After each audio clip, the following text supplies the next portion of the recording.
ఈ పరాభవనామ సంవత్సరంలో తులారాశిలో జన్మించినటువంటి వారికి ఆదాయం 5, వ్యయం 14, రాజ్యపూజ్యం 6, అవమానం 3. గమనించుకున్నట్లయితే ప్రధానంగా బాగా శుభ ఫలితాలను ఇచ్చేటువంటి రాశులలో ఒకటైనటువంటిది ఈ యొక్క తులారాశి. నిజంగా చెప్పాలంటే అదృష్టం తోడై ఉన్నటువంటి రాశుల్లో ఈ యొక్క సంబంధించినటువంటి తులారాశి ఒకటే అని చెప్పవచ్చు. ఎందుకంటే తులారాశి వారికి షష్టమ స్థానంలో శని సంచారము అత్యంత శుభ ఫలితాన్ని ఇచ్చేటువంటిది. ఈ సంవత్సరం అంతా కూడాను శని అత్యంత రాజయోగప్రదుడుగా మారబోతున్నాడు. అన్ని విధాలుగా సహాయ సహకారాలు, ఏ పని చేసినా ఆ పనులలో విజయం అనేటువంటిది వీళ్ళ సొంతం అని చెప్పవచ్చు. ఇక రాహు కూడాను పంచమ స్థానంలో సాధారణమైనటువంటి మిశ్రమ ఫలితాన్ని ఇస్తాడు కాబట్టి పెద్దగా ఇబ్బంది పెట్టేటువంటి గ్రహం కూడా కాదు. డిసెంబర్ 5 వరకు. డిసెంబర్ 5 తర్వాత ఈ తులారాశి వారికి అర్ధాష్టమ రాహు ప్రభావం అనేటువంటిది ఉండడం వల్ల చేసేటువంటి వృత్తి ఉద్యోగ వ్యాపారాల్లో కొన్ని ఆటంకాలు, గృహంలో మనశ్శాంతి లేకపోవడం డిసెంబర్ 5 తర్వాత గోచరమవుతుంది. ఇక కేతువు కూడా డిసెంబర్ 5 వరకు 11వ స్థానంలో స్థితి పొందినటువంటి కారణం చేత అన్ని విధాలుగా మంచి సహాయ సహకారాలు ఈ కేతు గ్రహం కూడా ఉండడం. అంతేకాకుండా నవమ స్థానంలో ఈ యొక్క సంబంధించినటువంటి గురుగ్రహము మే 31వ తారీఖు వరకు సంచారం చేస్తున్నటువంటి ఈ కారణం చేత ఈ యొక్క తులారాశిలో జన్మించినటువంటి వాళ్ళు ప్రధానమైనటువంటి గ్రహాలు అన్నీ కూడా అనుకూలంగా ఉన్నటువంటి ఈ కారణం చేత ప్రధానంగా కుజ సంచారం కూడా అప్పుడు చాలా అద్భుతంగా ఉంటుంది ఏప్రిల్ అండ్ మే నెలలో. కాబట్టి ఈ సంవత్సరం ఉగాది నుంచి మే 31వ తారీఖు వరకు ఉన్నటువంటి సమయాన్ని వీక్షించేటువంటి ప్రేక్షకుల్లో అందరూ కూడా ఈ తులారాశిలో జన్మించినటువంటి వారు వినియోగించుకోవచ్చు.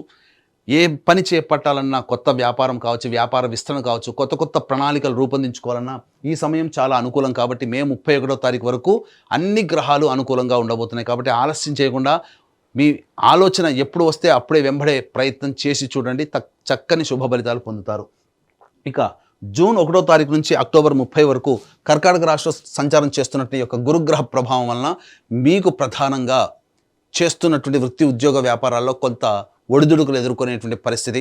ఉద్యోగస్తులకైతే సాటి ఉద్యోగస్తులు సహాయ సహకారాలు అందించకపోవడం, పెద్దల యొక్క ఆగ్రహానికి గురవ్వడం, అంతేకాకుండా ఉద్యోగాలు మాని వేరే ఉద్యోగాలకి రావాల్సినటువంటి పరిస్థితి ఏర్పడడం అనేటువంటిది కలుగుతుంది. కాబట్టి ఇటువంటి సమయంలో పెద్దల సలహాలు సూచనలు పాటిస్తూ సహాయ సహకారాలు కనుక ఉన్నట్లయితే అన్ని విధాలుగా మీరు ఈ సమయంలో కూడాను యోగదాయకంగా ఉంటారు. ఇక అక్టోబర్ 31వ తారీఖు నుంచి జనవరి 24వ తారీఖు వరకు సింహరాశిలో సంచారం చేస్తున్నటువంటి గురుగ్రహ ప్రభావం మళ్ళీ మే 31వ తారీఖు వరకు ఎటువంటి యోగ కాలాన్ని పొంది ఉంటారో అటువంటి మళ్ళీ యోగ కాలం జనవరి 24 నుంచి అక్టోబర్ 31 నుంచి జనవరి 24 మధ్య కాలంలో అనేటువంటిది పొందుతారు.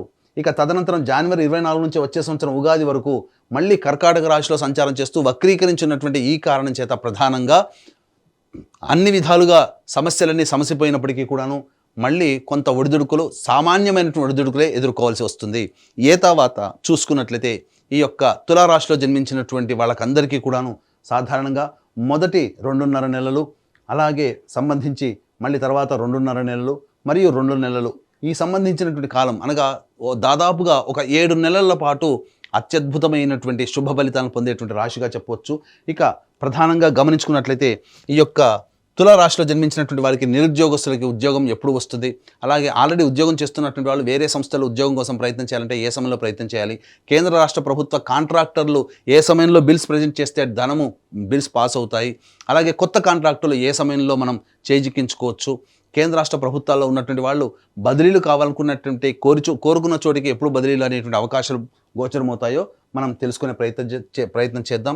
ఈ తులారాశిలో జన్మించినటువంటి వారికి ఈ సంవత్సరం 17 జూలై నుంచి 16 సెప్టెంబర్ వరకు ఉన్నటువంటి కాలం అద్భుతమైనటువంటి కాలం ఈ యొక్క నిరుద్యోగము ఉద్యోగస్తులకు సంబంధించి.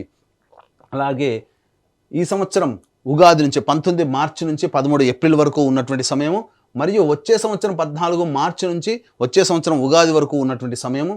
అలాగే ఇక గమనించుకున్నట్లయితే ప్రధానంగా ఈ సంవత్సరం 16 డిసెంబర్ నుంచి 13 జనవరి వచ్చే సంవత్సరం వరకు ఉన్నటువంటి సమయం చాలా అద్భుతంగా ఉండేటువంటి సమయంగా చెప్పవచ్చు. ఒక రకంగా చెప్పాలి అంటే ఈ ఒక్క తులారాశికి మాత్రమే ఉద్యోగస్తులు కావచ్చు, వ్యాపారస్తులు కావచ్చు, వృత్తి కళాకారు రంగంలో ఉన్నటువంటి వాళ్ళకి కావచ్చు, అనగా సొంత కాళ్ళ మీద నిలబడగలిగేటువంటి వాళ్ళకి కావచ్చు, వాళ్ళకందరికీ కూడా ఎక్కువ సమయాలు చాలా అనుకూలంగా ఉన్నాయి.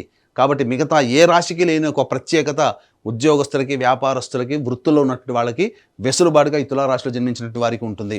అయితే ప్రధానంగా ఏ రాశి వాళ్ళకైనా కానీ మంచి చెడు ఈ సంవత్సరం అనేటువంటివి ఉంటాయి. కాబట్టి ఇటువంటి సంబంధించినటువంటి నవగ్రహాల యొక్క అనుగ్రహం ఉంటేనే మంచి ఎక్కువగా ఉంటుంది, చెడు తక్కువగా ఉంటుంది. దీన్ని దృష్టిలో పెట్టుకునే మన పీఠం ఆధ్వర్యంలో ఏప్రిల్ 1వ తారీఖు రోజున చైత్ర పౌర్ణమి సందర్భంగా సాయంకాలం 6 గంటలకి అనగా అతి శీఘ్ర ఫలితాన్ని ఇచ్చే హస్తా నక్షత్రం ఉన్నటువంటి సమయంలో ఈ యొక్క సంబంధించినటువంటి సర్వదోష నివారణ పూజల హోమాలలో భాగంగా నవగ్రహ పాశుపత హోమము మరియు సంబంధించి ఆరోగ్యం కోసం మృత్యుంజయ హోమము, సర్వకార్య జయసిద్ధికి సుదర్శన హోమము, రుద్రహోమము, విద్య, ఉద్యోగ, వ్యాపార అభివృద్ధి, అలాగే దాంపత్య మరియు వివాహ ప్రాప్తి కోసమే లక్ష్మీ మూలమంత్ర సంప్రీత లక్ష్మీ సూక్త హోమాన్ని జరిపించి శక్తిపాతము చేసినటువంటి కరుంగలి మాల ఇవ్వడం జరుగుతుంది.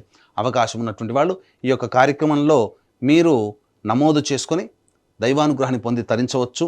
ఈ సంవత్సరం జరిగేటువంటి సర్వదోష నివారణ పూజలు ఏప్రిల్ 1వ తారీఖు రోజున జరుగుతున్నాయి కాబట్టి 1వ తారీఖు మధ్యాహ్నం 3 గంటల లోపల ఈ కార్యక్రమంలో మీరు గోత్రనామాదులు నమోదు చేసుకోవచ్చు.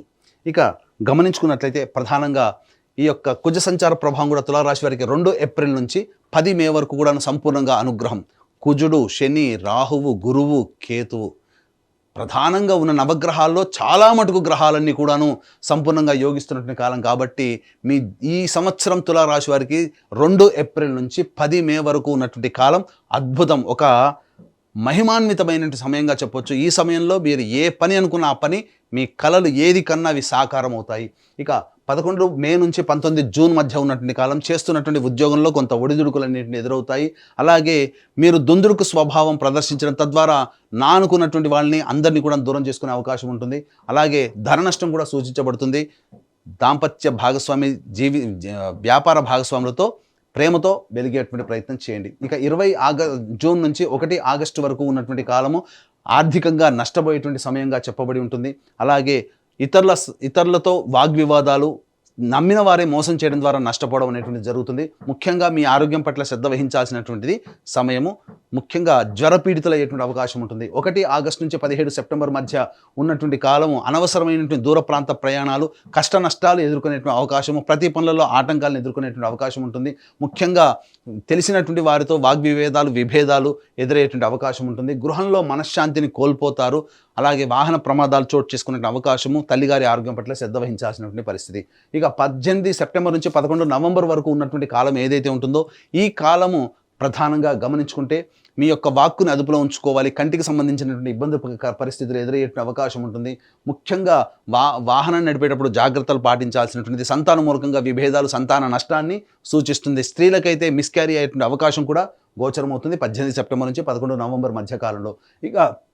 ఇక 12 నవంబర్ నుంచి వచ్చే సంవత్సరం 8 మార్చి వరకు కుజుడు స్తంభించి ఉండి అత్యంత శుభస్థానంలో ఉండడము, గురువు కూడా ఈ సమయంలో అనుకూలంగా ఉండడము, శని అనుకూలంగా ఉండడము, ఒక రాహువు అనుకూలంగా లేని కారణం చేత ప్రధానంగా రాహు వల్ల వచ్చే దుష్ప్రభావాలు కూడాను కుజుని యొక్క ప్రభావం వలన తగ్గిపోవడం, తద్వారా అన్ని విధాలుగా యోగదాయకంగా ఉన్నటువంటి పరిస్థితి యొక్క తులారాశిలో జన్మించినటువంటి వారికి ఉంటుంది.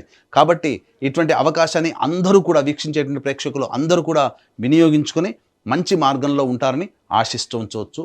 అలాగే ఈ రాశిలో జన్మించినటువంటి వారికి ప్రధానంగా విద్యార్థులకి మే 31వ తారీఖు వరకు కూడాను సంపూర్ణంగా మంచి స్థితిలో ఉన్నటువంటి కారణం చేత అన్ని పోటీ పరీక్షల్లో ప్రథమ శ్రేణిలో ఉత్తీర్ణులవుతారు. కోరుకున్నటువంటి కళాశాలలో మీకు ప్రవేశం లభించి తీరే అవకాశం ఉంటుంది.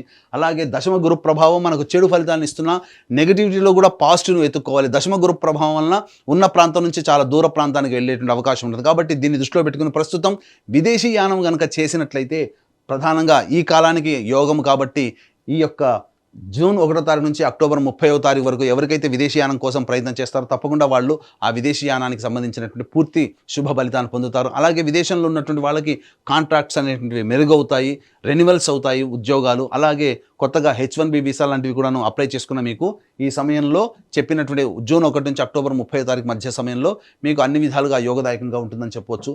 ఇక గమనించుకున్నట్లయితే ఈ రాశిలో జన్మించినటువంటి రాజకీయ రంగ ప్రముఖులకి పట్టిందల్లా బంగారం అన్నట్టుంటుంది. ప్రజలు అడుగడుగునా బ్రహ్మరథం పడతారు. పార్టీ పెద్దల యొక్క సహాయ సహకారాలతో ఎన్నికల్లో పోటీ చేస్తే ఖచ్చితంగా మీరు సీటు సంపాదించుకొని ఎన్నికల్లో గెలుపొందుతారని చెప్పొచ్చు.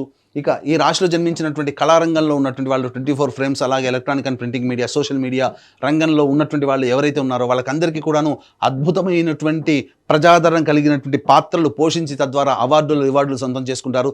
గతంలో మీ దగ్గర మీకు అడ్వాన్స్ ఇచ్చి ఆగిపోయినటువంటి పనులన్నీ కూడా తిరిగి మళ్ళీ పూర్తవుతాయి. తద్వారా ఆశించిన మేర దానికంటే ఎక్కువగా శుభ ఫలితాలు పొందే అవకాశము నటనా రంగంలో ఉన్నటువంటి వాళ్ళకి గోచరం అవుతుంది. ఇక ఈ రాశిలో జన్మించినటువంటి రైతులు 2 పంటలు కూడాను అత్యధికమైనటువంటి శుభ ఫలితాలు అనేటువంటివి పొందుతారు. తద్వారా అన్ని విధాలుగా యోగదాయకంగా ఉంటుంది. అంతేకాకుండా ప్రధానంగా కౌలుదారులు తమకున్నటువంటి ఆర్థిక నష్టాలన్నీ కూడాను పూర్తి చేసుకొని మంచి ఇంట్లో శుభకార్యాలు అనేటువంటివి ఉంటాయి. రుణ విముక్తులు అవుతారని చెప్పవచ్చు. ఇక గమనించుకున్నట్లయితే ప్రధానంగా ఈ రాశిలో జన్మించినటువంటి క్రీడాకారులకి ప్రధానంగా మే 31వ తారీఖు వరకు అన్ని విధాలుగా అనుకూలంగా ఉండడం, అలాగే జనవరి 24 నుంచి వచ్చే సంవత్సరం ఉగాది వరకు కూడాను అనుకూలంగా ఉండడము, ఈ కుజస్తంభన ప్రభావము 11 నవంబర్ నుంచి వచ్చే సంవత్సరం 8 మార్చి వరకు కూడా ఉండడం, ఈ కారణం చేత ప్రధానంగా నవంబర్ మాసము నుంచి కూడా సంపూర్ణముగా ప్రోత్సాహకాలు లభిస్తాయి. క్రీడాకారులు తమ ప్రతిభను ప్రదర్శించడం ద్వారా మంచి ఉన్నతమైనటువంటి స్థానంలో అవార్డులు రివార్డులు పొందగలుగుతారు. మీ పేరు ప్రఖ్యాతులు అనేటువంటివి ఎక్కువగా మారుమోగిపోతాయని చెప్పవచ్చు. ఇక ప్రధానంగా ఈ రాశిలో జన్మించినటువంటి స్త్రీ పురుషులకి వివాహ సంబంధమైనటువంటి విషయాల్లో ఈ సంవత్సరం ఖచ్చితంగా వివాహమై జరిగి తీరుతుంది. ఏమాత్రం సందేహపడాల్సిన అవసరం లేదు. మే 31వ తారీఖు వరకు, అలాగే వచ్చే సంవత్సరం జనవరి 24 నుంచి ఉగాది వరకు ఉన్నటువంటి ఈ 2 సమయాలు మాత్రం వివాహం నిశ్చయం అవ్వడం అనేటువంటివి అన్నీ కూడా జరిగిపోతాయి. సంతానం కూడా సంప్రాప్తించేటువంటి అవకాశం గోచరమవుతుంది. ముఖ్యంగా ఎంతోమంది ఎదురు చూస్తున్నటువంటిది ఈ యొక్క సంబంధించినటువంటి తులారాశిలో జన్మించినటువంటి వారికి ప్రధానంగా ఏ సమయంలో సొంత ఇంటి కల నెరవేరుతుంది. ప్రధానంగా అన్ని విధాలుగా గ్రహాలు అనుకూలంగా ఉన్నాయి కాబట్టి మీరు ఖచ్చితంగా ఈ సంవత్సరం సొంత ఇంట్లో అడుగు పెడతారు. ఆనందకరమైనటువంటి జీవితాన్ని పొందుతారని చెప్పవచ్చు. తర్వాత చూసుకున్నట్లయితే అత్యంత శుభ ఫలితాలు పొందేటువంటి రాశుల్లో ఒకటైనటువంటి ఈ తులారాశిలో వాళ్ళకి కూడాను అన్ని విధాలుగా చాలా యోగదాయకంగా ఉంటుందని చెప్పవచ్చు. ఇక ఈ రాశిలో జన్మించినటువంటి స్త్రీలకి మీ మాటకి తిరుగులేదు. మీ మాటకు అందరూ కూడాను గౌరవిస్తారు. కుటుంబ సభ్యుల యొక్క ఆదరణ, ప్రేమ, అభిమానాలు చూరగొనడం, తద్వారా మీ మాటే వేదంగా అందరూ కూడాను శిరస వహిస్తారు. తద్వారా అన్ని విధాలుగా బాగుంటుంది. సమాజంలో కూడా కీర్తి ప్రతిష్టలు పెంపొందించుకుంటారు. మీరు చేసే ప్రతి పని ఎదుటి వాళ్ళకి అందరికీ కూడా ఆమోదయోగ్యంగా ఉంటుంది. అలాగే గృహంలో గృహోపకరణాలు, అలాగే స్థిర చరాస్తులు, విలువైనటువంటి ఆభరణాలు సొంతం చేసుకోవడం, అన్ని విధాలుగా మీరు ఎప్పటి నుంచో అనుకున్నటువంటి పనులన్నీ కూడాను ఈ సంవత్సరం పూర్తి చేసుకొని ఆనందకరమైనటువంటి జీవితాన్ని పొందుతారని చెప్పవచ్చు. ఫైనాన్స్ చేసేటువంటి వ్యాపారస్తులు అందరికీ కూడా చక్కగా ఉంటుంది. మీరు ఇచ్చినటువంటి డబ్బు మళ్ళీ తిరిగి మీకు చక్కగా పువ్వుల్లో పెట్టి ఇచ్చేస్తారు. కాబట్టి అన్ని విధాలుగా అనుకూలంగా ఉండేటువంటి సమయంగా ఈ సంబంధించినటువంటిది చెప్పవచ్చు. అయితే అక్టోబర్ 31వ తారీఖు నుంచి జనవరి 24వ తారీఖు వరకు ఉన్నటువంటి సమయం చాలా అనుకూలము. అనూహ్యమైనటువంటి శుభ ఫలితాలు ఈ రాశిలో జన్మించినటువంటి స్త్రీ పురుషులు పొందుతారు. ముఖ్యంగా స్త్రీలు జూన్ 1వ తారీఖు నుంచి అక్టోబర్ 30వ తారీఖు మధ్య ఉన్నటువంటి కాలం అనుకూలం కాదు. మిగతా గ్రహాలు కూడా అనుకూలంగా లేని కారణం చేత అనారోగ్యం పాలై శస్త్రచికిత్సలు జరిగేటువంటి అవకాశం ఉంటుంది. కాబట్టి జాగ్రత్త పడండి. అలాగే ప్రధానంగా గమనించుకున్నట్లయితే డిసెంబర్ 5 తర్వాత రాహు అనుకూలంగా లేని కారణం చేత గృహోపకరణాలు, అలాగే సంబంధించినటువంటివి విలువైనటువంటి ఆభరణాలు, వస్తువులు దొంగతనానికి గురవుతాయి. కాబట్టి మీ వస్తువుల పట్ల మీరు ప్రత్యేకంగా శ్రద్ధ ఈ సంవత్సరం డిసెంబర్ 5 తర్వాత చేసుకుంటే చాలా మంచిదని గమనించవచ్చు. తర్వాత అన్ని విధాలుగా ఈ యొక్క రాశిలో జన్మించినటువంటి వారికి అత్యంత శుభ ఫలితాలుగా ఉంటాయి. అలాగే ప్రధానంగా ఏప్రిల్ 1వ తారీఖు రోజున మన పీఠం ఆధ్వర్యంలో నవగ్రహాల యొక్క అనుగ్రహం సంపూర్ణంగా కలగాలనే ఉద్దేశంతో జరిగేటువంటి సంపూర్ణ దోష నివారణ, సకల దోష నివారణ పూజల హోమాల్లో పాల్గొని గోత్రనామాదులు నమోదు చేసుకొని ఈ యొక్క కరుంగలి మాలను సొంతం చేసుకోవడం ద్వారా ఈ తులారాశితో పాటుగా 12 రాశుల్లో జన్మించినటువంటి వారికి కూడాను మీ యొక్క ఈ సంవత్సరంలో ఏవైతే కళలు కానీ వాటిని అన్నింటినీ కూడాను ఆ కళల్ని సాకారం చేసుకోవాలనుకుంటారో అవన్నీ కూడాను నెరవేరి మీరు ఆనందకరమైన జీవితాన్ని పొందుతారని ఆకాంక్షిస్తూ సర్వం శ్రీ ఉమామహేశ్వర పర బ్రహ్మార్పణమస్తు.